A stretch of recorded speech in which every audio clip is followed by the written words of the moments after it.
नमस्कार, स्वागत है आप सभी का दूरदर्शन न्यूज पर। मैं हूं आपके साथ कृतिका। सांकेतिक भाषा के इस खास बुलेटिन को लेकर हाजिर हूं और मेरे साथ है मेरी सहयोगी मनीषा, जो सांकेतिक भाषा के जरिए खबरों को आप तक पहुंचाएंगी। तो चलिए शुरुआत करते हैं इस खास बुलेटिन की और सबसे पहले एक नजर सुर्खियों पर।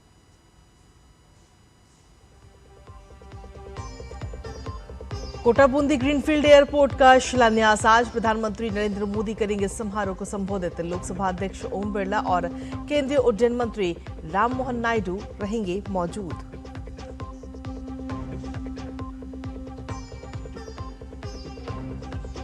पश्चिम बंगाल में एसआईआर की प्रक्रिया तेज। आज पहुंचेंगे ओडिशा और झारखंड के 200 न्यायिक अधिकारी। प्रक्रिया के खिलाफ धरने पर बैठी सीएम ममता। भाजपा ने कहा घुसपैठियों को बचाने और वोट बैंक बनाने के लिए दे रही धरना।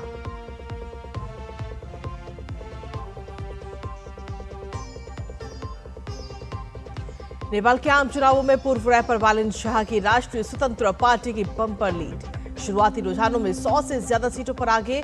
ओली समेत दिग्गज नेताओं की हालत पस्त।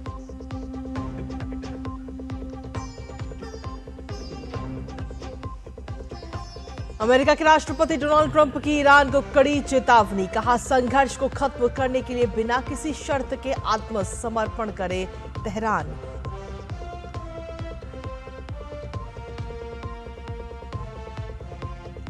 और पर्थ टेस्ट के दूसरे दिन ऑस्ट्रेलिया को जल्द ही समेटने के इरादे से उतरेगी भारतीय महिला टीम। पहले दिन ऑस्ट्रेलिया ने 96 रन पर गंवाए 3 विकेट।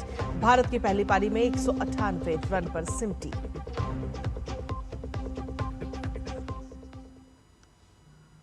तो ये थी प्रमुख सुर्खियां और अब बात खबरों में विस्तार से। सबसे पहले बात कोटा के ग्रीनफील्ड एयरपोर्ट की।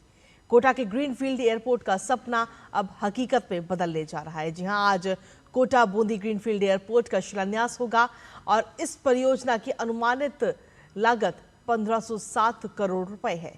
प्रधानमंत्री नरेंद्र मोदी शिलान्यास कार्यक्रम को संबोधित करेंगे, तो वहीं लोकसभा अध्यक्ष ओम बिरला, मुख्यमंत्री भजनलाल शर्मा और केंद्रीय नागरिक उड्डयन मंत्री राममोहन नायडू भूमि पूजन एवं शिलान्यास के दौरान वहां पर मौजूद रहेंगे। साथ ही आपको बता दें कि राजस्थान सरकार ने A321 श्रेणी के विमानों के संचालन के लिए उपयुक्त ग्रीनफील्ड हवाई अड्डा विकसित करने के लिए 440.06 हेक्टेयर भूमि हस्तांतरित की है। इस परियोजना में 20,000 वर्ग मीटर क्षेत्र में एक टर्मिनल भवन का निर्माण किया जाएगा, जो व्यस्त समय के दौरान 1,000 यात्रियों को संभालने में सक्षम होगा और जिसकी प्रति वर्ष यात्री वहन क्षमता 20 लाख होगी। केंद्रीय गृह मंत्री अमित शाह आज उत्तराखंड के दौरे पर रहेंगे, जहां वो कई कार्यक्रमों में शिरकत करेंगे। उत्तराखंड सरकार के 4 वर्ष पूरे होने के अवसर पर नूतन न्याय संहिता विषय पर राज्य स्तरीय प्रदर्शनी का भी उद्घाटन व अवलोकन अमित शाह आज करेंगे। इसके बाद वो भाजपा कोर कमेटी की बैठक में भी हिस्सा लेंगे।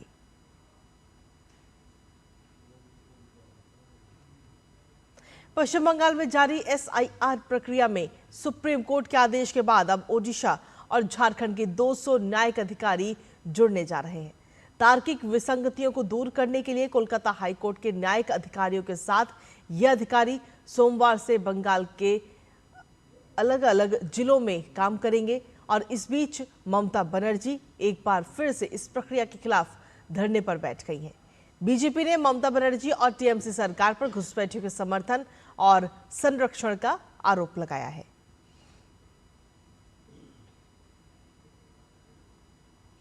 पश्चिम बंगाल के वीरभूम जिले के बोलपुर में भारतीय जनता पार्टी की परिवर्तन यात्रा पर हमले की घटना सामने आई है और आरोप है कि इस दौरान तृणमूल कांग्रेस के कुछ कार्यकर्ता बम और धारदार हथियार लेकर भाजपा कार्यकर्ताओं की ओर दौड़ पड़े, जिससे कार्यक्रम के दौरान अफरा तफरी मच गई।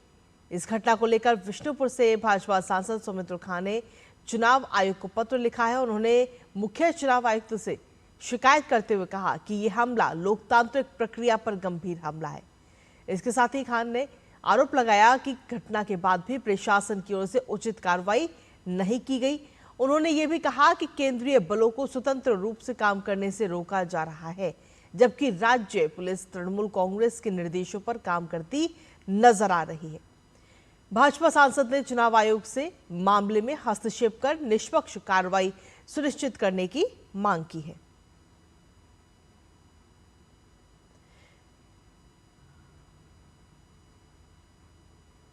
और वहीं वीरभूम जिले के किरनाहर में भी परिवर्तन यात्रा के दौरान तृणमूल कांग्रेस के ऑफिस में भाजपा और तृणमूल कार्यकर्ताओं के बीच झड़प हो गई।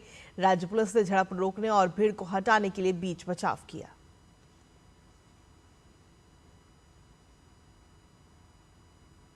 अमेरिकी राष्ट्रपति डोनाल्ड ट्रंप ने साफ कर दिया है कि ईरान के साथ संघर्ष को खत्म करने का एकमात्र तरीका यह है कि तेहरान बिना किसी शर्त के आत्मसमर्पण करे।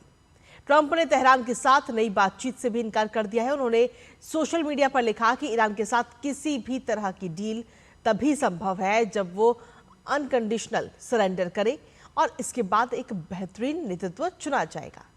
ट्रंप ने यह भी वादा किया कि अगर तेहरान ईरान के सर्वोच्च नेता अयातुल्लाह अल खमेनी की जगह किसी ऐसे व्यक्ति को नियुक्त करता है जो उन्हें स्वीकार्य हो, तो वो देश की अर्थव्यवस्था को फिर से खड़ा करने में मदद करेंगे।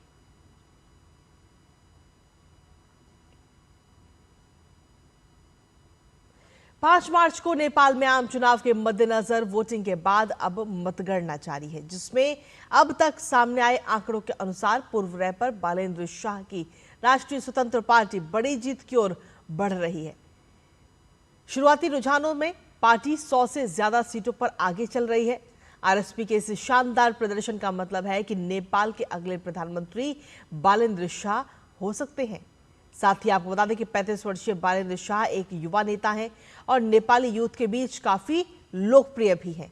इस चुनाव में उनकी पार्टी ने नौकरियां पैदा करने और आर्थिक विकास का वादा किया। 2022 में राजधानी काठमांडू के मेयर बनकर उन्होंने अपने राजनीतिक करियर की शुरुआत की थी।